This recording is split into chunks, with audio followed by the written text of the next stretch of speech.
ওকে, দেখো গতদিনে আমরা যেটা পড়াচ্ছিলাম সেটা হচ্ছে ওড টু এ নাইটিঙ্গেল, যে কবিতাটা সেটা। এবং সেইটা থেকে আমি প্রথম চারটা বা পাঁচটা মনে হয় স্ট্যান্জা পড়িয়েছি। সো আমি এটাকে একটু রিক্যাপ করি, রিক্যাপ করে তারপরের স্ট্যান্জাগুলোতে যাব। তো এখানে প্রথম স্ট্যান্জা বলতেছে কবি যে, মানে এইটুকুতে, যে আমার মনের ভেতরে বা হৃদয়ে বা আমার হার্টে ব্যথা করছে, মনে হচ্ছে যেন আমি হেমলকের বিষ পান করেছি, অথবা আমি যেন মদ পান করেছি। এবং যেই মদটা হচ্ছে অনেক দিন ধরে মাটির নিচে তোমার কি কি বলে কুল করতে দেওয়া ছিল, ঠান্ডা করতে দেওয়া ছিল, এরকমের আমি একটা যেন মদ পান করেছি। তো মদ পান করার পরে আমার যে হৃদয়ে ব্যথা করছে, এই ব্যথাটা মানে পাখিকে উদ্দেশ্য করে বলছে যে তোমার সুখে হিংসা করে নয়, বরং তোমার সুখে সুখী হয়েই আমার এই ব্যথাটা করছে। এবং তুমি রয়েছো গাছগাছালির, মানে একটা গাছের পাতা পল্লবের আড়ালে রয়েছো, সেই কথাটা বলছে।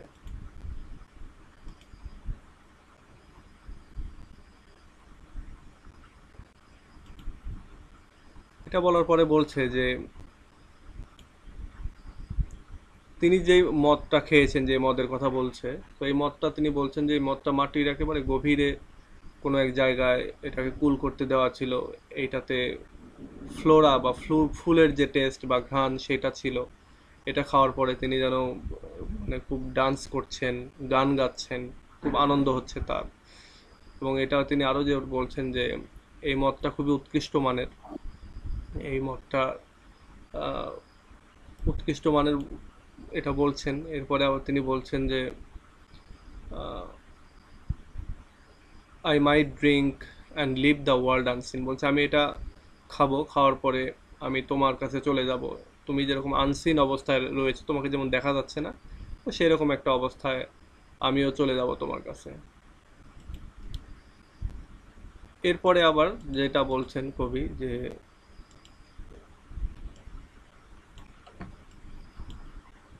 আমি অলরেডি তোমার কাছে চলে গেছি, এবং তোমার কাছে চলে গেছি, সেখানে তোমার সাথে গিয়ে মিশে গেছি। এবং আমিও আননোন অবস্থায় থাকতে চাই, তোমাকে যেরকম তোমার শুধু কণ্ঠটা শোনা যাচ্ছে কিন্তু দেখা যাচ্ছে না, আমিও সেরকম অবস্থায় থাকতে চাই। এবং আমি যেতে চাই কারণ এই পৃথিবীর যে দুঃখ কষ্ট জ্বালা যন্ত্রণা রয়েছে সেগুলো থেকে আমি মানে এসকেপ করতে চাই, পালাতে চাই। এবং তিনি বলছেন যে এই পৃথিবীটা আসলে এমন একটা জায়গা যেখানে দুঃখ কষ্ট, মানে আশা নিরাশা এগুলোরই একটা জায়গা। এখানে মানুষ বুড়ো হয়ে যায়, মানুষ দুঃখিত হয়। এইখানে ইউথ যারা, তারা একটা সময় বুড়ো হয়ে যায়, মারা যায়, শুকিয়ে যায়। এরপরে এখানে আমরা যদি কোনো কিছু চিন্তা করতে যাই তাহলে তার পাশাপাশি দুঃখটাও চলে আসে। সুখের চিন্তা করলেও আমাদের দুঃখটাকেও চিন্তা করতে হয়। এরপরে তিনি আবার যেটা বলছেন যে এখানে সুন্দরীরা, সুন্দরী মেয়েরা, তারা তাদের যে সৌন্দর্য সেটাকে ধরে রাখতে পারে না, এটার কথা বলছেন। এরপরে কিন্তু তিনি বলছেন যে আমি তোমার কাছে যে যাব, এই যাওয়াটা আসলে আমি মদের দেবতার মাধ্যমে যাব না, বা মদ খেয়ে যাব না, বরং আমি যাব হচ্ছে আমার কবিতার মাধ্যমে। তোমার যে কল্পনার রাজ্য, সে আমি কল্পনার মাধ্যমে তোমার কাছে যে যেতে চাচ্ছি, সেটা আমি আমার কবিতার মাধ্যমেই যাব, মদ খাওয়ার দরকার নেই আমার। এইটা বলার পরে তিনি আবার যেটা বলছেন যে সে অলরেডি যেহেতু তার কাছে গেছে, তো সেই সময়টা হচ্ছে সন্ধ্যাবেলা। এবং সন্ধ্যাবেলার ওই সময়ের একটা বর্ণনা দিচ্ছেন যে এই সময়টাতে আকাশে চাঁদ উঠেছে, এবং তার আশেপাশে যে নক্ষত্রগুলো সেগুলো রয়েছে, কোথাও কোনো লাইট নেই। এই অবস্থায় মৃদুমন্দ বাতাস প্রবাহিত হচ্ছে, এবং এই বাতাসে তিনি বিভিন্ন ফুলের যে গন্ধ, সেই গন্ধগুলোও পাচ্ছেন। এরপরে তিনি বলছেন যে I can't see that flower at my feet, বলছে আমার পায়ের নিচে যে কোন ফুলগুলি রয়েছে সেগুলো আমি দেখতে পাচ্ছি না, আমি শুধু সেগুলোর গন্ধ নিতে পারতেছি। তো এই যে একটা অন্ধকার, সেই অন্ধকারের ভেতরেও তিনি আরেকটা যেই ফিলটা এখানে দিতে চাচ্ছেন যে এই অন্ধকারের ভেতরে আমি তোমাকে দেখতে পাচ্ছি না, বাট তোমার যে কণ্ঠস্বর, সেই কণ্ঠস্বরের ফিলটা নিতে পারছি।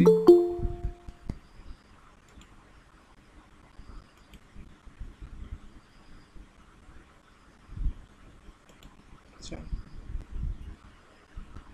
এরপরে তিনি এখানে বেশ কিছু ফুলের কথা বলছেন, বিশেষ করে গোলাপ ফুলের কথা, যেটা আমি গত ক্লাসের যে ভিডিওটা ওইটা যদি তোমরা দেখো তাহলে আরো ডিটেল বুঝতে পারবে।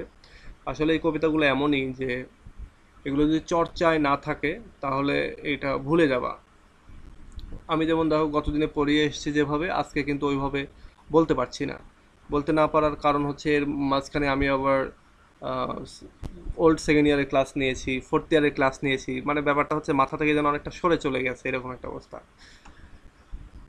তো এইটা যারা তোমরা নতুন দুই একজন নতুন ভর্তি হয়েছো বা যারা অলরেডি হচ্ছে হয়তো একবার ভিউ করেছো, আমি তাদেরকে আবারও বলবো যে তোমরা আরও একবার করে ভিউ করো। আর আজকে আমরা এখান থেকে শুরু করব।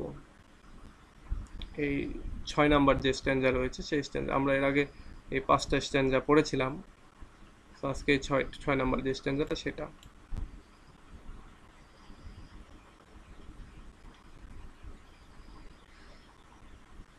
আচ্ছা দেখো, 6 নাম্বার স্ট্যান্ডাতে যেটা বলছে যে ডার্কলিং, ডার্কলিং বলতে ডার্কেনিং মানে অন্ধকার। তো এরকম একটা অন্ধকার অবস্থার কথা বলছেন যে ডার্কলিং আই লিসেন, বলছে অন্ধকারের ভেতরে আমি শুনতে পাচ্ছি, আমি শুনি। And for many a time I love, sorry I have been half in love with, এই অন্ধকারের জন্য আমি আসলে এটা বুঝতে পারছি না, আমি এটা শব্দটা ইজফুল মেবি, বলছে ইজফুল ডেথ। আচ্ছা, এখানে কবি যখন ওই পাখির কাছে চলে গেছেন, যাওয়ার পরে পাখির আহ, গান শুনছেন, পাখিকে যদিও দেখতে পাচ্ছে না, নাইটিঙ্গেল পাখিকে, তারপরেও তিনি কল্পনা করছেন যে এই যে মুহূর্তটা কবির, এই মুহূর্তটা হচ্ছে তার লাইফের বেস্ট সময়। তো এইটা চিন্তা করে নিয়ে তিনি বলছেন যে এই অন্ধকারের ভেতরে আমি শুধু তোমাকে শুনতে পাচ্ছি, আই লিসেন ডার্কলিং আই লিসেন, অন্ধকারের মধ্যে আমি শুধুমাত্র তোমাকে শুনছি। এবং ফর মেনি এ টাইম, এবং আমার কাছে মনে হচ্ছে I have been half in লাভ, বলছে আমি যেন আমি এমন ভালোবাসায় পড়ে গেছি তোমার, আমার এখন মনে হচ্ছে যে আমি এই মুহূর্তে যদি মারা যাই সেই মৃত্যুটা হবে আমার সবচেয়ে ইসফুল ডেথ, মানে শান্তির মৃত্যু। আমি আরেকবার বলি, যেহেতু আহ, পাখিটার কাছে কবি পৌঁছে গেছেন, এবার কবি যেটা বলছেন যে আমি এখন তোমার সাথেই রয়েছি, তোমাকে শুনছি। সো আমার মনে হচ্ছে যেন আমার লাইফে এটাই সেরা সময় মারা যাওয়ার, আমি যদি এখন মারা যাই তোমাকে ভালোবেসে বা তোমার গান শুনতে শুনতে এই সুন্দর মুহূর্তে, তাহলে এটাই হবে বেস্ট মৃত্যু, এর চেয়ে ভালো মৃত্যু আর হতে পারে না, এটা বলছেন কবি। শ্যাডোর জন্য তো কিছু দেখতে পাচ্ছি না। ওই শ্যাডোর জন্য আহ, আচ্ছা আমি তাহলে আরেকটা পিক তুলে দেই, হ্যাঁ। জি স্যার, দিলে ভালো হয়, কিছু দেখতেও পারতেছি না, বুঝতেছি না। আচ্ছা দাঁড়া, ওয়েট, আমি আরেকটা পিক তুলে দেই।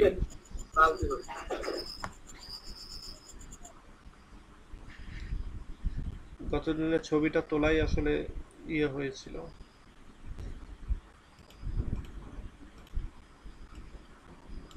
এখন দেখা যায়?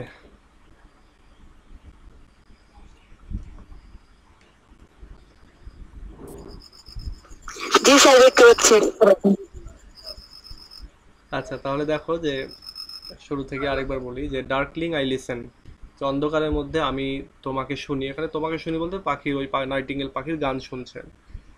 এবং for many a time I have been half in love with easeful death, এবং এই সময়টাতে ফর মেনি এ টাইম আমার মনের মধ্যে বারবার মনে হচ্ছে যেটা, সেটা হচ্ছে আমি ইজফুল ডেথের লাভে পড়ে গেছি।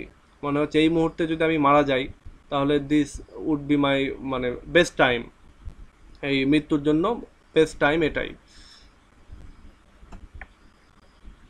এরপরে তিনি বলছেন যে called him soft names in many a mused rhymed to take into the air my quiet breadth.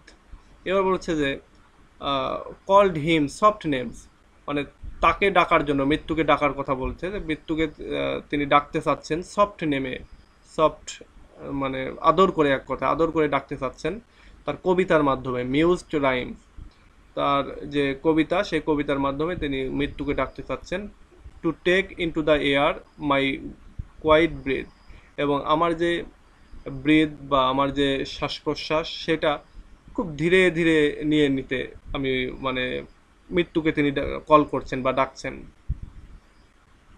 এরপরে এই যে আবার বলছে যে now more than ever seems it risk to die, বলছে এখন এই সময়টাতেই মারা যাওয়া সবচাইতে রিস্ক হবে, এই সময় মারা যাওয়াটাই সবচেয়ে ভালো একটা মৃত্যু হবে কবির কাছে, কবি সেটা মনে করছেন।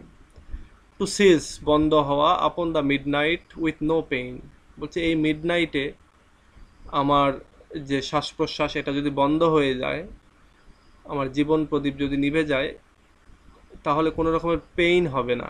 এই গান শুনতে শুনতে আমি যখন যদি মারা যাই তাহলে কোনো পেইন হবে না, এবং এটা হবে রিচ টাইম টু ডাই, অর্থাৎ মারা যাওয়ার সবচেয়ে ভালো সময়। তাহলে আমরা এখানে কি দেখতে পেলাম, সেটা হচ্ছে যে অন্ধকারের ভেতরে পাখির গান শুনছে, গান শুনতে শুনতে তার মৃত্যুর কথা মনে পড়ছে, এবং মনে হচ্ছে যে এই সময়টাতে যদি আমি মারা যাই তাহলে এটা সবচেয়ে ভালো সময় হবে, এবং এটা ভেবে তিনি মৃত্যুকে বিভিন্ন সফট নেমে যেন ডাকছেন তার কবিতার মাধ্যমে। এবং তিনি বলছেন যে আমার যে ব্রেথ যেটা, আমার যে শ্বাস প্রশ্বাস যেটা, সেটা তুমি নিয়ে যাও এখন, কারণ এটা আমার মৃত্যুর সবচেয়ে ভালো সময়, এবং এই সময়টা যদি আমি মিড নাইটে মারা যাই তাহলে আমার কোনো পেইন হবে না। আচ্ছা, এইটুকুতে কোনো কোশ্চেন আছে এই 4 লাইনে 5 লাইনে?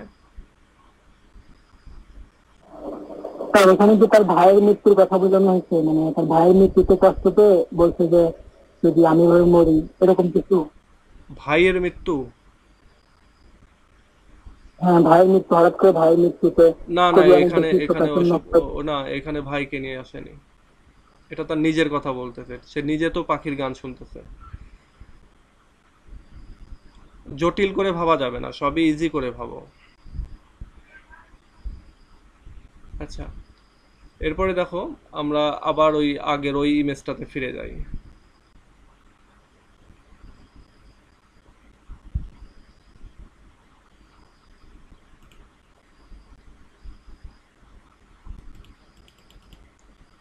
ওই 4 লাইনের পরে এবার এখানে বলছে যে হোয়াইল দাও আর্ট, এই আর্ট মানে আর, হোয়াইল ইউ আর, এখানে হচ্ছে ইউ আর, হোয়াইল দাও আর্ট পোরিং ফোর্থ দাই সোল অ্যাব্রোড, বলছে যখন তুমি তোমার যে আহ, আত্মাটা রয়েছে বা যে হৃদয়টা রয়েছে এটাকে যখন চারিদিকে বর্ষিত করছো, মানে তার যে গান, তার যে গানটা, সেই গানটা যখন সে গাচ্ছে এবং এটা গানটা যখন চারিদিকে ছড়িয়ে পড়ছে, ইন সাস অ্যান এস্টাসি, এই সময়টাতে, এই সময়টা হচ্ছে একটা মহা আনন্দের সময়। এস্টাসি এই শব্দটা তোমরা বিভিন্ন জায়গায় পাবে। এস্টাসি মানে হচ্ছে হ্যাপিনেসের চেয়েও বেশি কিছু, সেটাকে বলা হচ্ছে এস্টাসি বা মহা আনন্দ। বলছে এখন যখন তুমি, মানে তার মৃত্যুর সময়টার কথা বলছে যে আমার মৃত্যুর সময়টা যদি এই মিড নাইটে আমি মারা যাই তাহলে এটা সবচেয়ে ভালো সময় হবে, এবং এই সময়টা এমন একটা সময় যে সময়টাতে তুমি তোমার গানটাকে চারিদিকে বর্ষণ বা বৃষ্টির মতো করে যেন তুমি ছড়িয়ে দিচ্ছ, এবং এটা একটা মহা আনন্দের সময়। তো এই সময় মারা গেলে এই মারা যাওয়াটা সবচেয়ে ভালো হবে। স্টিল উডস্ট, এই উডস্ট বলতে হচ্ছে would, still would you sing, তো এখানে বলছি still wouldst you sing, wouldst thou sing and I have ears in vain, বলছে এখনো তুমি গান গাচ্ছ এবং আমি শুনছি। টু দাই হাই রিকুয়েম বিকেম এ শর্ট, কিন্তু টু দাই হাই রিকুয়েম, তোমার এই যে হাই কোয়ালিটি যে গান, সেই গানটা বিকাম এ শর্ট, তাহলে এটা মাটি হয়ে যাবে। মানে ব্যাপারটা এরকম যে তুমি যে আনন্দের ভেতরে এখন আহ, বা যে গানটার মাধ্যমে যে আনন্দটা দিচ্ছ, এইটা যদি এটা আমি তুমি গাচ্ছ এবং আমি শুনছি, বাট যদি আমি এটা না শুনতাম তাহলে এটা কি হতো, টু দাই হাই রিকুয়েম বিকাম এ শর্ট, তাহলে এটা তোমার মাটি হয়ে যেত এই গানটা, বা এই আনন্দটা নষ্ট হয়ে যেত। এখানে আরেকটা সেন্স আছে, সেটা হচ্ছে যে আমি যদি মারাও যাই, আমি কেন মারা যাচ্ছি না, কারণ আমি যদি মারা যাই তাহলে তোমার এই গানটা কেউ শুনবে না, আর এই গানটা না শুনলে তোমার এই এত হাই কোয়ালিটির যে একটা গান, সেই গানটা মাটি হয়ে যাবে, বা এই গানটার কোনো মূল্যই থাকবে না। এই জন্য কবি আর কি এই মুহূর্তেটা মারা যাচ্ছে না। তাহলে আমরা এখানে যেটা দেখলাম যে কবি এখানে বলছে যে অন্ধকারের ভেতরে আমি তোমার এই গানটা শুনছি, এবং তোমার এই গানটা আমি এমন একটা মুহূর্তে শুনতেছি, সেই সময়টাতে আমার বারবারই মনে হচ্ছে যে আহ, এই সময়টাতে যদি মারা যেতাম তাহলে এটা অনেক শান্তির মৃত্যু হতো। সো আমি মৃত্যুকে সফট নামে ডাকছি, সে যেন এসে আমার ব্রেথটাকে এই সময়টাতে নিয়ে যায়, এবং এটাই হবে সবচেয়ে রিস্ক টাইম মারা যাওয়ার। এবং আহ, এই মিড নাইটে যদি মারা যাই তাহলে এর কোনো পেইন হবে না। এরপর তিনি বলছেন যে এই সময়টা এমন একটা সময়, আমি যদি এখন মারা যাই, এই সময়টা এমন একটা সময় যে সময়টাতে হচ্ছে তুমি চারিদিকে তোমার যে সুরধারা সেটা বর্ষিত করছো, তোমার যে গানটা সেটা ছড়িয়ে দিচ্ছ, এবং খুবই একটা এক্সটাসির মুহূর্ত চলছে, এখন মহা আনন্দের একটা মুহূর্ত চলছে। এবং এই সময়টাতে তুমি এখনো গান গেয়েই যাচ্ছ এবং আমি এখনো শুনেই যাচ্ছি। কিন্তু আমি যদি মারা যাই এবং যদি না শুনি এই গানটা, তাহলে সেটা কি হবে, তোমার এই গানটা হবে একেবারে মাটি হয়ে যাবে। গান গাওয়াটা, তোমার এই গানটা কোনো কাজে লাগবে না। এত সুন্দর একটা গান কিন্তু কোনো কাজে লাগবে না যদি আমি মারা যাই বা আমি শুনতে ব্যর্থ হই। ইফ, আচ্ছা, এখানে I have ears in vein, মানে যদি আমি শুনতে ব্যর্থ হই বা আমি যদি মারা যাই, যদি না শুনতে পাই, তাহলে তোমার এই গানটা কোনো মূল্য থাকবে না, তোমার এই গানটা মাটি হয়ে যাবে। আচ্ছা, এবার এই কয় লাইনের, 8 বা 10 লাইনের মধ্যে কারো কোনো কোশ্চেন আছে?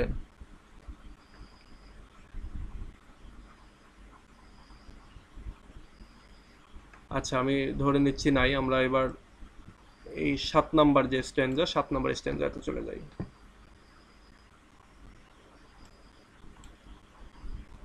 দাও was not born for death. এবার পাখিকে উদ্দেশ্য করে বলছে। এতক্ষণ তো নিজের মৃত্যুর কথা বলছিল, এবার পাখির কথা বলতেছে। দাও was not born for death, বলছে তুমি মারা যাওয়ার জন্য জন্মগ্রহণ করনি। ইমর্টাল বার্ড, হে অমর পাখি। পাখিটাকে তিনি অমর বলছেন, যে পাখিটা কখনোই মারা যায় না, মারা যাবে না, এরকম বলতেছে। নো হাংরি জেনারেশন স্ট্রেট দি ডাউন, কোনো ক্ষুধার্ত জেনারেশন তোমাকে পদদলিত করতে পারবে না। এখানে পদদলিত বলতে আমরা ওই যে অনেক সময় শ্যুট করে পাখি মেরে ফেলি না, তো এরকম একটা বিষয়, যে কোনো রকম কোনো হাংরি জেনারেশন, কোনো ক্ষুধার্ত জেনারেশন যে ক্ষুধার তাড়নায় তোমাকে ধরবে, মারবে, এটাও কেউ করবে না। তো এটা বলে তিনি বলছেন যে তুমি হচ্ছে ইমর্টাল বার্ড, তুমি কখনো মারা যাবে না, অমর পাখি, এবং তুমি মৃত্যুর জন্য জন্মগ্রহণ করনি।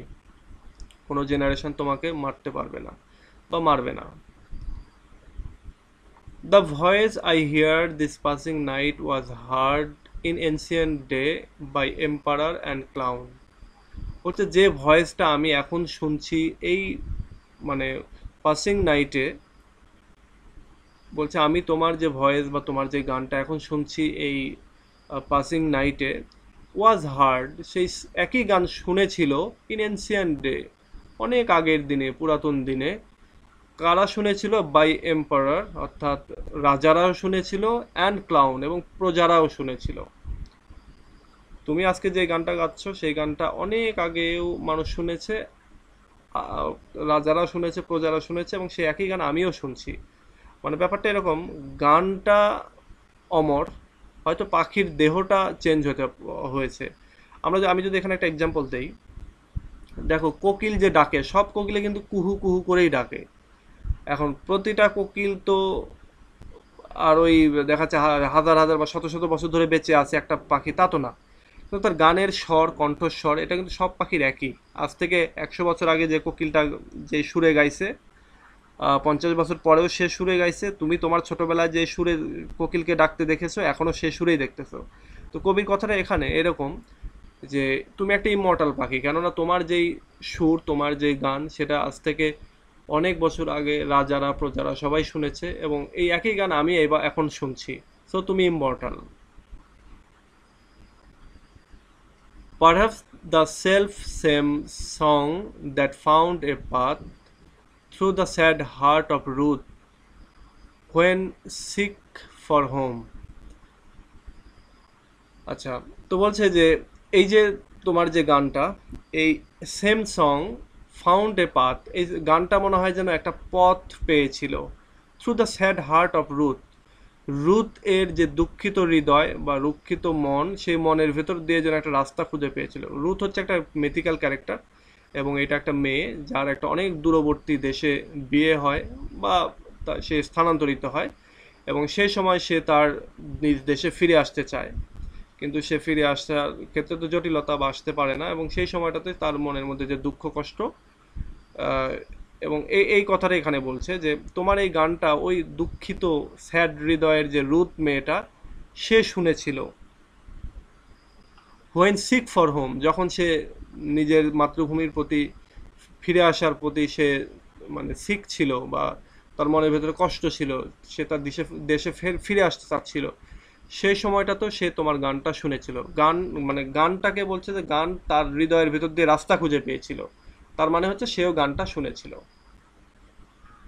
She stood in tears amid the alien corn, বলছে বিদেশের শস্যভূমিতে সে চোখে পানি নিয়ে দাঁড়িয়েছিল। The same that oft time hath, oft time বলতে ওফেন টাইম, বলছে একই রকম ছিল সেই গানটাও সেই সময়টাতে। Oft time hath charmed magic casements opening on the form of perilous seas in fairy land forlorn. আচ্ছা, এই পুরোটাই এই রুদের যে রুদ যে একটা ক্যারেক্টারের কথা এখানে বলা হচ্ছে, তার যেই জায়গাটা সে রয়েছে সেটার কথা বলছে। তো এখানে একটু তুমি যদি একটু চিন্তা করো তাহলে এখানে একটু সুপার ন্যাচারাল একটা ভাব এখানে রয়েছে। সুপার ন্যাচারাল ভাবটা কোথায়, এখানে দেখো ম্যাজিক সেসমেন্টের কথা বলা হচ্ছে, তারপরে এখানে ফরলনের কথা বলা হচ্ছে। তো এগুলো এই আমরা যখন এরপরে এটা কি বলে এসটি কোলরিডসের কবিতাগুলি পড়বো তখন আমরা সুপার ন্যাচারালিজমটা কি, সুপার ন্যাচারাল ক্যারেক্টার বা ক্যারেক্টারিস্টিক্স কি, এগুলো নিয়ে আমরা জানবো। সো এখন এখানে একটা জিনিস দেখে থাকো, আরেকটা জিনিস তোমরা রোমান্টিক এলিমেন্টের রোমান্টিক যুগের আরেকটা জিনিস যেতে পাবা, সেটা হচ্ছে যে অ্যালিউশন অফ অথবা রেফারিং ফ্রম বাইবেল, এরকম একটা জিনিস পাবে। একটা ক্যারেক্টারিস্টিক্স হচ্ছে রোমান্টিক এজের। তো এখানে দেখো যে রুথ নামে একটা ক্যারেক্টার, মিথোলজিক্যাল একটা ক্যারেক্টার, তাকে রেফার করছেন এখানে পার্সি বিশি শেলি। তো এটা হচ্ছে একটা তোমার রোমান্টিক এলিমেন্ট।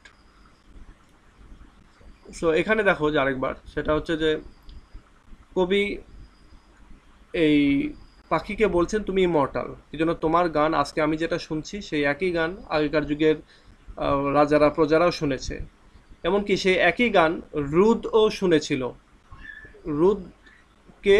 রুদ হচ্ছে বিদেশের মাটিতে সে ছিল, এবং সে শস্যভূমির মধ্যে দাঁড়িয়ে সে তার চোখের পানি ফেলেছে, তার বাড়িতে ফিরে আসার প্রতি তার একটা সিকনেস কাজ করেছে, এবং সেও এই গানটা শুনেছিল। বলতেছে the same that often times had charmed magic casement opening from on the foam, মানে ওই যে রুদ যে জায়গাটায় রয়েছে সেই জায়গার কথা বলছে, যে সেই জায়গায় তাকে স্পেল বাউন্ড করে রাখা হয়েছিল। ম্যাজিক সেজমেন্ট বা ম্যাজিকের একটা জানালা, অর্থাৎ একটা ঘর এসেছিল, এবং সেই ঘরটা ছিল হচ্ছে ম্যাজিক দ্বারা আটকানো, সেটার জানালার পাশে সে ছিল। ওপেনিং অন দ্য ফোম, এবং সেই জানালাটা খোলা ছিল। ওপেনিং অন দ্য ফোম বলতে সমুদ্রের দিক করে, যে সমুদ্রের দিকে মানে সমুদ্রের হয়তো বিচ এরিয়ায় বা সমুদ্রের সৈকতে দেখবা এক ধরনের ফেনা, সমুদ্রের পানির ফেনা এসে জড়ো হয়, বলছে এরকম একটা ফেনার দিকে। Opening on the foam of perilous seas, অর্থাৎ ভয়ঙ্কর বিক্ষুব্ধ সাগরের যে ফোম বা ফেনা, সেই ফেনার দিক করে এই রুদের যে ঘর, সেই ঘরের জানালা ওপেন ছিল। ইন ফেরি ল্যান্ডস ফরলোন, এবং পরিদের রাজ্যে বা নির্জন এক রাজ্যে এই হচ্ছে রুদ তাকে স্পেল বাউন্ড করে জাদুর দ্বারা তাকে আটকানো হয়েছিল, এবং সেই একটা নির্জন জায়গায় সে ছিল। তাহলে আমি এটাকে আরেকবার বলি। কবি এখানে বলছেন পাখিকে যে তুমি ইমর্টাল, তোমার গান এনসিয়েন্ট টাইমে রাজারা প্রজারা শুনেছে, আমিও এখন শুনছি। এই একই গান হয়তো রুদও শুনেছিল, যে রুদ সে বিদেশের মাটিতে স্পেল বাউন্ডেড হয়ে সে আটকে ছিল একটা ঘরের ভেতরে, যার ঘরটা ছিল সমুদ্রমুখী, এবং সেখান থেকে জানালা দিয়ে সমুদ্রের যে ফোম বা ফেনা সেটা দেখা যাচ্ছিল, সৈকতের যে সুন্দর বা যে অবস্থা সেটা দেখা যাচ্ছিল, সেখানে সে নির্জন একাকী ছিল, এবং সে সেখানে দাঁড়িয়ে ছিল শস্যভূমির মধ্যে, তার চোখে সে সময় পানি ছিল, এই কথাটা বলছে। আচ্ছা, এবার এই স্ট্যান্ডার সম্পর্কে তোমাদের কোনো কোশ্চেন আছে কিনা?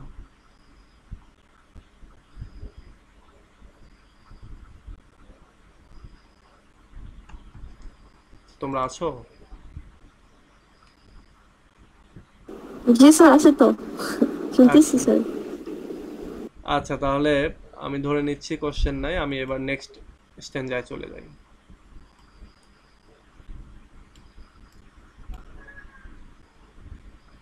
এবার দেখো একটা শব্দ এখানে ইউজ করেছে সে, ফরলন। ফরলন, এবার এই যে এখানেও এই ফরলন দিয়ে শুরু করেছে। তোমরা যখন ফার্স্ট ইয়ারে পড়েছো তোমাদের একটা কবিতা ছিল না, যে ওইটার নাম কি জানো, এলিজিলিটি ইন এ কান্ট্রি চার্চিয়ার্ড। ওইখানে একটা শব্দ ছিল যে কারফিউ টোলস। কারফিউ টোলস মানে হচ্ছে আহ, তোমার কারফিউয়ের সময়টাতে, মানে সন্ধ্যার সময়টাতে এক ধরনের বেল বাজানো হয়, বা আমরা যেটা বলতে পারি যে আহ, তোমার হচ্ছে সাইরেন বাজানো, স্মরণ করিয়ে দেওয়া আর কি। এই একটা। আরেকটা জিনিস ছিল, তোমাদের এই কবিতাটা ফার্স্ট ইয়ারে ছিল কিনা, রবার্ট ফ্রস্টের I wandered lonely as a cloud. আচ্ছা না, এটা না। আহ, রবার্ট ফ্রস্টের একটা কবিতা, এটা তোমাদের ছিল কিনা, যে তিনি একটা ঘোড়া নিয়ে, আমি কবিতাটার নাম ভুলে গেছি, ছিল এটা, একটা ঘোড়া নিয়ে তিনি বনের মধ্যে দিয়ে যাচ্ছিলেন। ওই যে,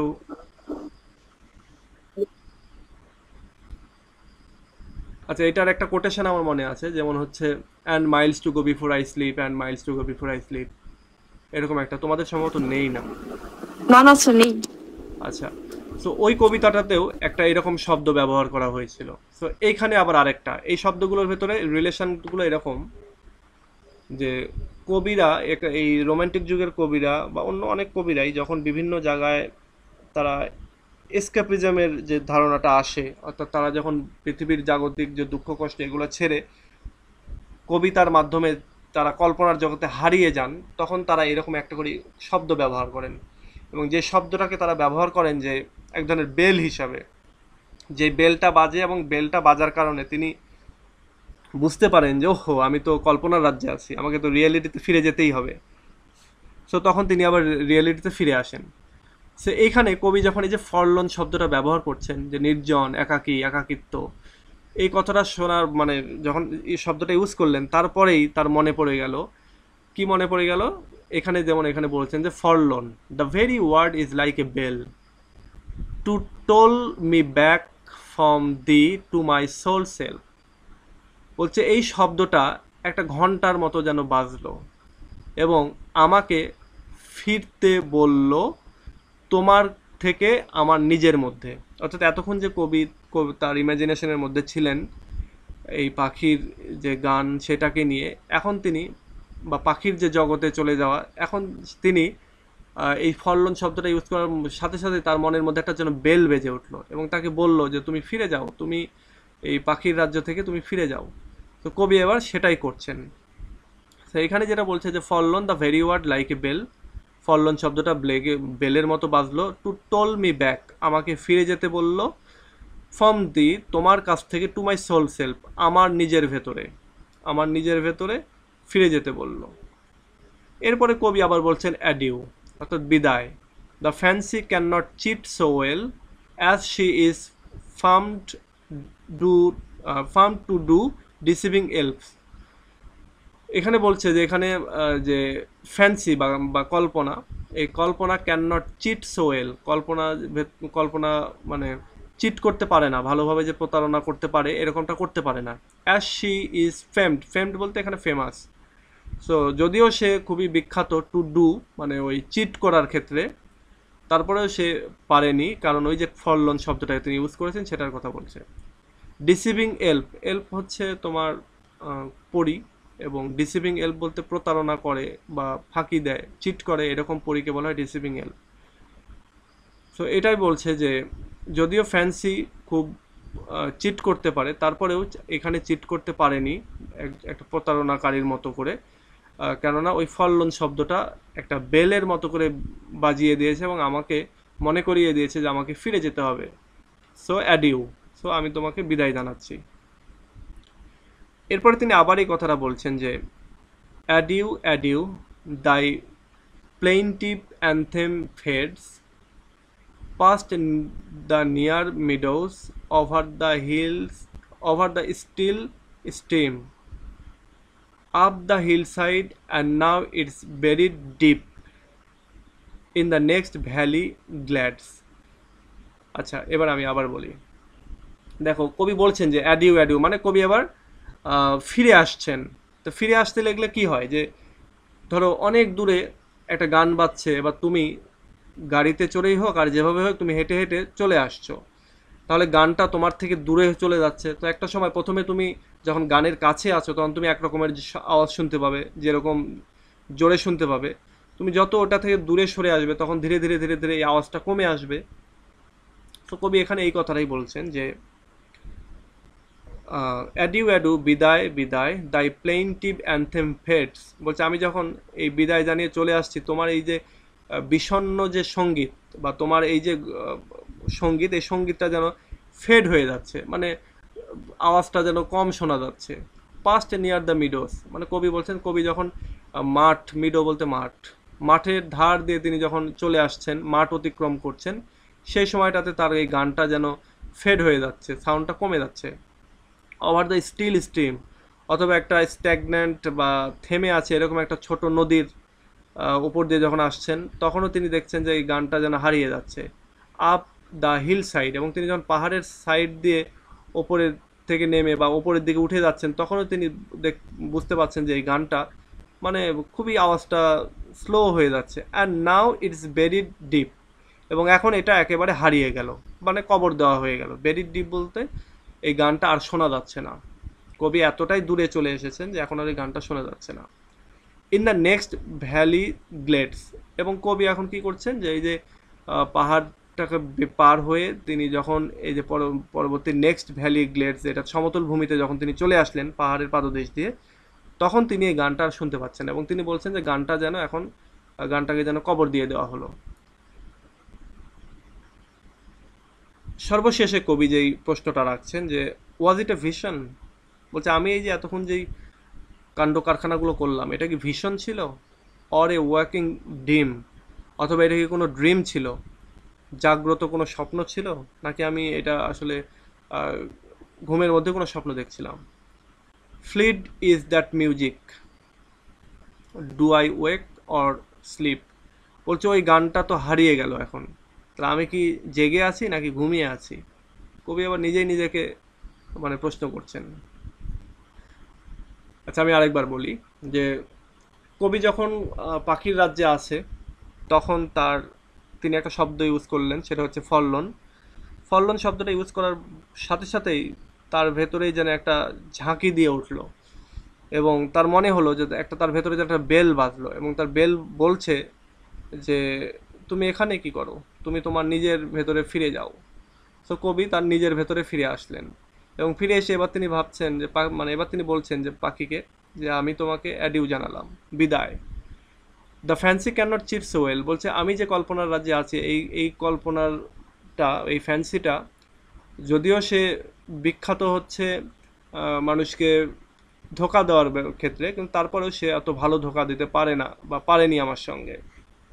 বলছে বিদায় বিদায়, তোমার এই বিষণ্ণ সঙ্গীতটা আমি যখন মাঠের ভেতর দিয়ে আসছি, যখন নদীর ভেতর উপর দিয়ে আসছি, পাহাড়ের পাদদেশ দিয়ে আসছি, এবং ধীরে ধীরে যখন পাহাড় পার হয়ে এসে আমি সমতল ভূমিতে আসলাম, তখন এটা পুরোপুরি হারিয়ে গেল। অর্থাৎ যত তোমার গান থেকে আমি দূরে সরে আসছি, তত এই গানটা যেন ফেড হয়ে যাচ্ছে, অর্থাৎ এই আওয়াজটা যেন কমছে কমছে, এরকম করতে করতে একটা সময় এটা হারিয়ে গেল, ভেরি ডিপ হয়ে গেল, মানে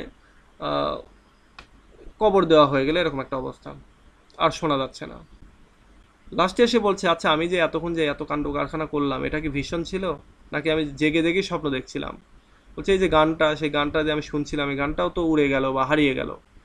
তো বলছে এটা কি আমার মানে স্লিপ ছিল, স্লিপের মধ্যে আমি এটা দেখলাম, নাকি আমি জাগাই ছিলাম, আমি ঘুমাইনি, এরকম একটা ছিলাম। আচ্ছা, এবার বলো তো এই পুরোটা, এই স্ট্যাঞ্জার সম্পর্কে কোনো কোশ্চেন আছে কিনা। স্যার এখানে লাস্ট সেন্সটাতে এসে কবি হঠাৎ করে নাইটিঙ্গেলের গানটাকে বিষণ্ণ কেন বললো? আরেকবার বলো তো। স্যার হঠাৎ লাস্ট স্ট্যান্ডাতে এসে কবি কেন নাইটিঙ্গেলের গানটাকে বিষণ্ণ বললো, মানে দুঃখজনক বলছো গানটাকে। আচ্ছা, adieu adieu thy প্লেইনটিভ anthem fades, বিষণ্ণ অ্যানথেম ফেডস। এখানে বিষণ্ণ বলার কারণটা হচ্ছে মানে যখন তিনি চলে আসছেন ওখান থেকে বিদায় নিয়ে, তখন এই গানটা, আর এই গানটা যেহেতু অনেকক্ষণ ধরে তিনি শুনছেন, এখন তার কাছে ওই গানটার ওই আগের মতো এক্সটাসিটা কাজ করছে না।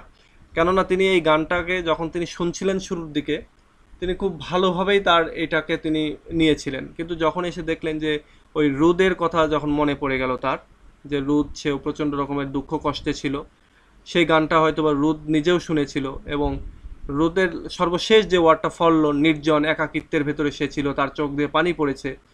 তো এই গানটা যখন ফলন শব্দটা যখন আসলো, এটা যখন তার মনের মধ্যে বেল বাজার মতো হলো, তখন তার ভেতরেও এক ধরনের আহ, মানে কষ্টবোধ কাজ করতে লাগলো। এবং একটা সময় তিনি যখন বিদায় নিচ্ছেন গানটা পাখির কাছ থেকে, তখন তিনি অবশ্যই একটা দুঃখে ভারাক্রান্ত অবস্থায় আছেন। তো শেষ পর্যায়ে এসে তিনি তার এই গানটাকে বলছেন যে অ্যানথেম, মানে প্লেন্টিভ অ্যানথেম, অর্থাৎ বিষণ্ণ। মানে এক কথা ওই সময় তার মনের ভেতরে যেহেতু এই গানটাকে সে ছেড়ে আসছে, তো এই গানটা এখন তার কাছে বিষাদময় বা বিরহময় একটা গান মনে হচ্ছে। তো এটাই। আচ্ছা, আর কারো কিছু বলার আছে?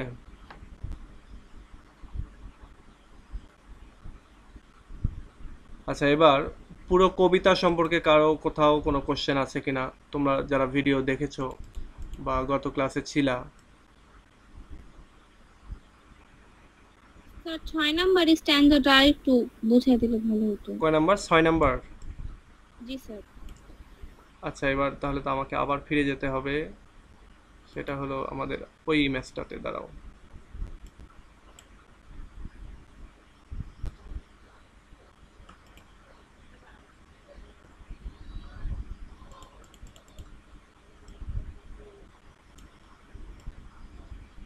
আচ্ছা, 6 নাম্বারের আগের যে স্ট্যাঞ্জা, সেই স্ট্যাঞ্জাতে কবি, আমরা আমরা যেটা দেখেছিলাম যে কবি অলরেডি পাখির কাছে পৌঁছে গেছেন কল্পনার মাধ্যমে, তার কবিতার মাধ্যমে। এবং পাখির কাছে পৌঁছে গিয়ে তিনি বলছিলেন যে অন্ধকারের ভেতরে, আমরা বনের ভেতরে আমরা যেমন দেখতে পাই না অনেক ফুল, যেগুলো ঠিকই আমরা বুঝতে পারি যে ওইগুলো ওখানে আছে, কি জন্য ওগুলোর গন্ধ আমাদের নাকে লাগে, ঠিক সেরকমই পাখিকে তিনি বলছেন যে তোমাকে আমি দেখতে পাচ্ছি না, ঠিক আছে, বাট তোমার কণ্ঠটা কিন্তু আমি ঠিকই শুনতে পাচ্ছি।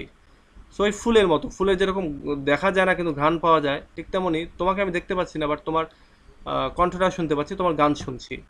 সো এরপরে তিনি বলছেন যে ডার্কলিং আই লিসেন, বলছে এই অন্ধকারের ভেতরে আমি তোমার গানটা শুনছি, and for many a times I have been half in love with easeful death. বলছে জীবনে অনেক সময়ই আমার মনে হয়েছে যে আমি যদি খুব শান্তির একটা মৃত্যু বরণ করতে পারতাম, বা আমি শান্তির মৃত্যুবরণের প্রতি আমার একটা আলাদা টান বা আগ্রহ রয়েছে। Called him soft names in many a mused rhyme, এবং তাকে তিনি ডেকেছেন, অর্থাৎ মৃত্যুকে তিনি ডেকেছেন অনেক সফট নেম দিয়ে, অনেক কবিতার মাধ্যমে। To take into the air my quiet breath, এবং তার যে শ্বাস প্রশ্বাসটা সেটাকে নিয়ে যাওয়ার জন্য তিনি কবিতার মাধ্যমে মৃত্যুকে অনেক সফট সফট সুন্দর সুন্দর আদুরে নাম দিয়ে তাকে ডেকেছে। এরপরে তিনি বলছেন যে এখন এই যে আমি এত ডেকেছি, বা আমি এখনও ডাকছি মৃত্যুকে, মৃত্যু যেন এসে আমাকে নিয়ে যায়, এবং এখন এই মুহূর্তে যদি আমি মারা যাই, তাহলে ইট সিমস, আচ্ছা, now more than ever seems it risk to die, এখন মনে হচ্ছে যে এটাই সবচেয়ে বেশি রিস্ক হবে মারা যাওয়ার মানে সময় হিসাবে। To cease upon the midnight with no pain, এবং এই মিডনাইটে আমি যদি মারা যাই, এবং তাহলে আমার কোনো কষ্ট হবে না, যেহেতু আমি তোমার গান শুনছি। এবং সো এই সময়টাতে যদি আমি মারা যাই, তাহলে এটাই হবে সবচেয়ে রিস্ক টাইম, মানে সবচেয়ে ভালো টাইম। এটা বলে তিনি যে কথাটা বলছেন, আচ্ছা এইটুকুতে কি আবার এইটুকুতে বুঝতে পেরেছো? স্যার এই জায়গায় যে মিডনাইট দিয়ে মিন করছে কি উনি কি অ্যাকচুয়ালি মিডনাইটই লিখতেছেন এরকম কিছু? না, এরকম না। এরকমটা হচ্ছে এরকম যে কবি যখন ওইখানে গিয়েছেন পাখির কাছে, তখন তো অলরেডি সন্ধ্যা, এবং আকাশে তিনি চাঁদ দেখছেন, চাঁদের আশেপাশে তারকারাজি বা অন্যান্য যে তারাগুলি সেগুলোকে তিনি দেখছেন। এবং এই পর্যায়ে তিনি বলছেন যে ওই অন্ধকার, তখন অলরেডি আবার অন্ধকারও হয়ে গেছে, অর্থাৎ সন্ধ্যার সময় গিয়েছেন, এবার রাত তো গভীর হচ্ছে। তো বলছে যে এখন এই সময়টা হচ্ছে সবচেয়ে মারা যাওয়ার উপযুক্ত সময়, এবং আমি যদি আজকে রাত্রে মিডনাইটে মারা যাই তোমার এই গান শুনতে শুনতে, তাহলে এটা হবে উপযুক্ত সময়। এবং মিডনাইটে যদি মারা যাই তোমার গান শুনতে শুনতে শুনতে, তাহলে ডেফিনেটলি আমার কোনো পেইন হবে না, আমি কোনো ব্যথা পাবো না, মৃত্যুর সময় মৃত্যুর যে যাতনা সেটা হবে না। To cease upon the midnight with no pain, এই যে বন্ধ হয়ে যাওয়া, বন্ধ হয়ে যাওয়া বলতে কি হার্টবিট বন্ধ হয়ে যাওয়া। হার্টবিটটা যদি বন্ধ হয়ে যায় মিডনাইটে, কোনো রকমের পেইন না হয়, এবং তোমার গান যদি একই সময় আমি শুনতে থাকি, তাহলে এটা হবে একবার রিস্ক টাইম মারা যাওয়ার। আচ্ছা, আর কিছু এই 6 লাইনে? না স্যার। আচ্ছা, তাহলে আমি আবার হচ্ছে তোমাদের আগের ইমেজটাতে ফিরে যাই।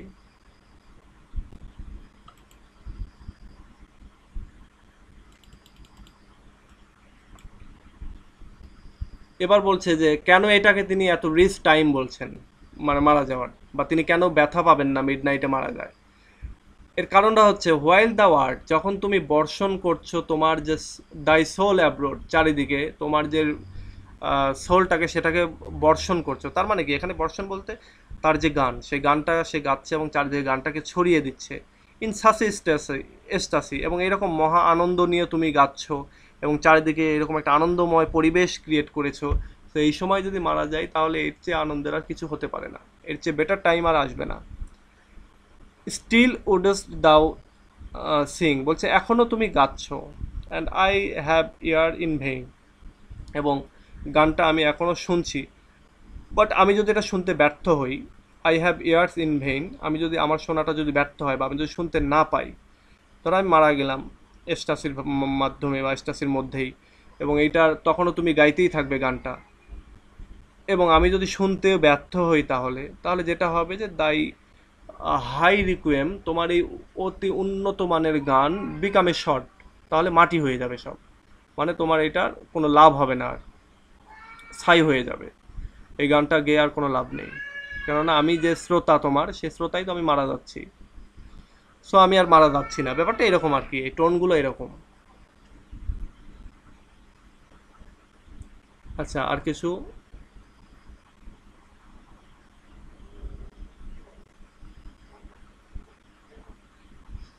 আচ্ছা, ওকে, আমি ধরে নিচ্ছি যে আর এখানে কোনো জিজ্ঞাসা নেই, তোমাদের জিজ্ঞাসা থাকলে বলতে পারো।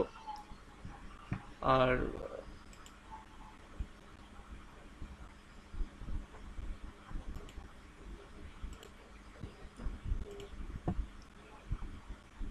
সব 13 জন আছো।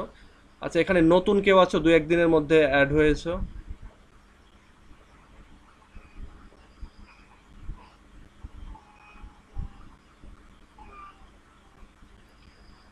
ওকে, আমি যারা নতুন আছো তাদের উদ্দেশ্যে একটু বলি, তোমরা আমাদের এটা দিয়ে সম্ভবত আজকে 9টা না 10টা যেন ক্লাস হলো। তো আমি যেটা সবসময়ের জন্য বলেছি যে আমরা প্রতি মাসে মিনিমাম 10টা ক্লাস করবই, এইটা আরো বেশি হবে, কি জন্য এখন হচ্ছে আমাদের, তাই না? আচ্ছা স্বর্ণামণি, তোমার কথাটা আমি ক্লিয়ার শুনতে পাচ্ছি না, নেটের প্রবলেমের জন্য হয়তো। তো এখানে এই যে মেসেজ দিয়েছো একজন যে আমি আছি, হ্যাঁ, তোমার উদ্দেশ্যেই। আচ্ছা শ্রাবণী, আচ্ছা তোমাদের উদ্দেশ্যেই যে আজকে আমাদের এটা 10টা ক্লাস হলো। সো এই 10টা ক্লাসের ভেতরে স্যার বলেছি যে আমাদের ক্লাস তো এখন গুগল মিটে হবে, তাই না? হ্যাঁ গুগল মিটেই হবে, যেহেতু আমাদের ওই যে সময়টা মানে জুমে করতে গেলে 40 মিনিট পর পর কেটে যায়, আবার নতুন করে রিকানেক্ট করতে হয়, যেটা বিরক্তিকর।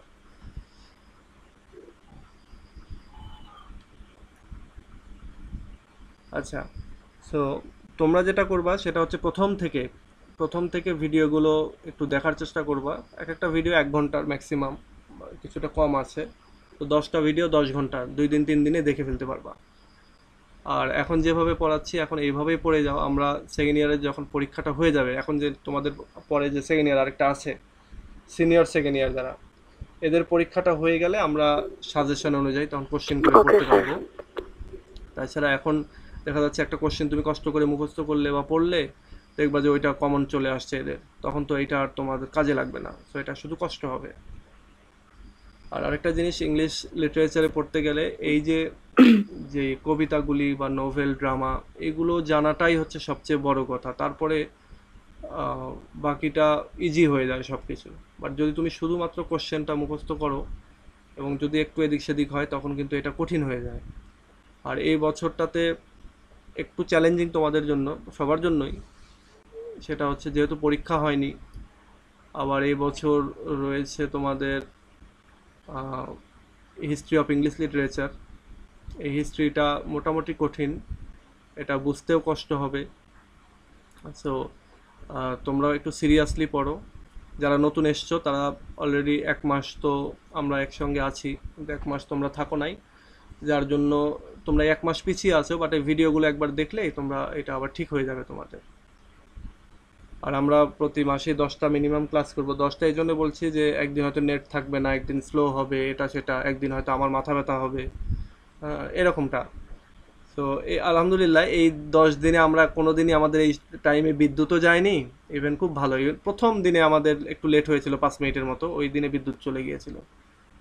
তো তারপরে আর বিদ্যুৎও যায়নি আলহামদুলিল্লাহ এই জন্য। আর এই মাসে 10টা ক্লাস হলো, আমাদের আরও বেশি হতো। ঈদের জন্য আমরা 3টা ক্লাস মিস করেছি, প্রথম দিকে 2টা ক্লাস মিস করেছি, 5 তারিখ থেকে শুরু করেছি। তো নেক্সট মান্থে ইনশাল্লাহ আরও ভালো হবে। আচ্ছা, আর নেক্সট ক্লাস হচ্ছে আমাদের শনি সোম বুধ, এই 3 দিন রাত 9টায়। তো নেক্সট ক্লাস আজকে কি বার? শনিবার, সোমবারে হবে। তো তোমরা এটা মাথায় রেখো, এটাই রুটিন, সেই প্রথম থেকে এটাই চলছে। যদিও ফার্স্ট ইয়ারগুলোতে, আগের যে ফার্স্ট ইয়ারগুলোতে, ওইগুলোতে অত টাইম নিয়ে করতে পারি নাই, কারণ গত বছরটা আমার খুব অসুস্থতার ভিতর দিয়ে কেটেছে, যার জন্য সব কিছুই এলোমেলো ছিল। আর আমিও শিখছিলাম এই যে অনলাইনে কিভাবে ক্লাস নিব বা কিভাবে কি করা যেতে পারে। বিশেষ করে লিটারেচারে তো এইভাবে কেউ ক্লাস নেয় না, বা এরকমটা আমিও আগে কখনো কোথাও দেখি নাই, যার জন্য আমাকে নিজে নিজে এগুলো সব খুঁজে খুঁজে বের করতে হয়েছে, যার জন্য এটা একটু কঠিন ছিল আমার জন্য। আর এখন দেখো অনেক স্মুথলি আমরা ক্লাসগুলো করতে পারতেছি, অনেক কিছু শিখেছি, ঠেকে শিখেছি আর কি। দেখে শিখতে পারলে ভালো হতো, যেহেতু ঠেকে ঠেকে শিখেছি। সো এটাই ভালো আর কি, ঠেকে শেখাই ভালো। আচ্ছা, তোমাদের কোনো কোশ্চেন আমরা থাকলে কি করতে পারো। একটু স্যার আমরা কি পোয়েমগুলো স্যার আমরা কি পোয়েমগুলাই সব শেষ করে ফেলবো আগে, তারপর অন্য সাবজেক্ট ধরবো? হ্যাঁ, এটাও করতে পারি, আমরা পোয়েমগুলো আগে শেষ করে ফেলতে পারি, আবার আমরা অন্যান্য সাবজেক্টও ধরতে পারবো। এটাও করতে পারি, মানে সব রকমই করা যেতে পারে। যেমন যদি আমাদের কলেজগুলো খোলা থাকতো, তাহলে আমাদের ইনকোর্স পরীক্ষা চলে আসতো, যার জন্য আমরা তখন দেখা যাচ্ছে যে এদিক থেকে 2টা রাইটার, ওদিক থেকে 2টা রাইটার, এভাবে পড়তাম। বাট এখন যেহেতু সময় আছে, সো আমরা কবিতাগুলো শেষ করি। কবিতা এই যে এই জন কিটসের আর একটা কবিতা মনে হয় বাকি আছে, তো ওইটা শেষ করার পরে আমরা শেষ করব, তাহলে আমাদের ব্লেক এবং কিটস এই 2টা শেষ। এরপরে আমরা ধরবো হচ্ছে শেলির একটা কবিতা, শেলির কবিতা রয়েছে, এস.টি. কোলরিটসের কবিতা রয়েছে। আমরা সবার শেষে বাইরন এবং উইলিয়াম ওয়ার্ডসওয়ার্থ শুরু করব। বাইরনেরটা আমরা লাইন বাই লাইন পড়বো না, অনেক বড় কবিতা। আর উইলিয়াম ওয়ার্ডসওয়ার্থেরটা আমরা লাইন বাই লাইন প্লাস হচ্ছে সামারি পড়ার চেষ্টা করব। এটা অনেক বড় কবিতা এবং খুবই কঠিন। এটা পড়াতে গিয়ে তোমাদেরও মনে হবে যে কি পড়াচ্ছে বুঝতেছি না, আর আমিও পড়াতে গিয়ে আমার মনে হবে বোঝাতে পারতেছি না, কারণ কবিতাগুলি এরকম, লাইনগুলোই একটু উল্টাপাল্টা। এগুলো আমরা যখন পড়বো তখন তোমরা জানতে পারবে, দেখতে পারবে। এরকম লিটারেচার অনেক কবিতা পাবে এরকম, বা অনেক কিছুই পাবে যে কেমন যেন একটু এলোমেলো এলোমেলো। তুমি যখন এস.টি. কোলরিটসের rhyme of the ancient mariner পড়বে, তখন দেখবে যে কখন কোথা থেকে কোথায় কিভাবে কি হচ্ছে। তো ওইটাও আমরা সামারি পড়ার চেষ্টা করব। আর ওইটারও লাইন বাই লাইন আমাদের দেয়া আছে, আমি ওগুলোর ভিডিও করে রেখেছি ইউটিউবে। তো আমি সেগুলো শেয়ার দেবো তোমাদের সঙ্গে, প্লাস আমরা সামারিটা পড়বো। কারণ তাছাড়া স্যার একটু হ্যাঁ, স্যার একটা কোশ্চেন ছিল স্যার, এই কবিতা স্যার সেকেন্ড স্ট্যান্ডার্ডে ফার্স্টে যেটা ও ইউজ করা হয়েছে স্যার, এটা অ্যাকচুয়ালি কি মিন করছে স্যার, এটা বুঝতে পারিনি। ও ইউজ করা হয়েছে যেটা, আচ্ছা কোথায় ও এটা সেকেন্ড স্ট্যান্ডার্ড ফার্স্ট লাইনটা স্যার, হ্যাঁ বুঝতে আর ওই পেরেছি। চারটা ও লাইন আছে ফর স্যার, এ জাস্ট ও ড্রট, এগুলা ওই তোমার এমনিতে সম্বোধন মিল করার করছে জন্য। স্যার। আমরা বলি না ও হে, ও, তারপরে এরকম কথাবার্তা আর কি। আর এখানে তো সব কিছুতেই তোমার এই যে সংক্ষিপ্ত করেছে, যেমন ইট ইজ বা দিস ইজ, এই জায়গাগুলো তো দেখো সংক্ষিপ্ত করা। এখানে ও দিয়া মানে সম্বোধন করা হয়েছে। ও ফর এ ড্রট, তারপরে ও ফর এ বিকার।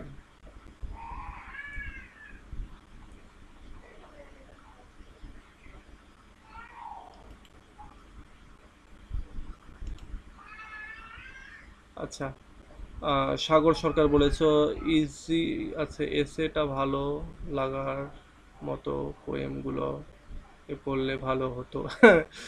ভালো লাগার মতো পোয়েম, ভাই ভালো লাগার মতো পোয়েম এখানে নাই। সেকেন্ড ইয়ারে যেগুলো পড়ছো এর চাইতে ভালো লাগার মতো পোয়েম আর নাই। হ্যাঁ, তোমরা একটু মজা পাবা, আলাদা মজা পাবা, সেটা হচ্ছে lime of the ancient mariner পড়তে গিয়ে। তো বইটা যেহেতু অনেক বড়, তো ওইটা যদি আমি লাইন বাই লাইন পড়াই, প্রতিদিন 100 করে লাইন পড়ালেও 7 দিন 7টা ক্লাস লাগবে। তো এটা টাইমের অপচয় হবে, আমরা ওইটা একদিনেই পড়ে শেষ করব, সামারি পড়ে। আর ভালো লাগার মতো কোনো কবিতা নেই এখানে, কোনো প্রেমের কবিতা নেই। রোমান্টিক লিটারেচার, বাট রোমান্টিক, হ্যাঁ তোমরা যদি লাইন বাই লাইন লর্ড বাইরনের কবিতা পড়ো সেখানে কিছুটা মজা পাবে, বাট ওইটা আমি লাইন বাই লাইন পড়াই না। আর পার্সি বিশি, না ওর নাম কি, উইলিয়াম ওয়ার্ডসওয়ার্থের কবিতা পড়তে গিয়ে তো কবিতা পড়ার ইচ্ছাই চলে যাবে, তো ওই জন্য ওইটা শেষে পড়াবো। আচ্ছা, তো ঠিক আছে, আশা করি তোমাদের আর কোনো কোশ্চেন নাই এটা সম্পর্কে। আর এছাড়া অন্য কোনো কোশ্চেন থাকলে করতে পারো, তোমাদের হাতে আমাদের হাতে সময় আছে 1 মিনিট।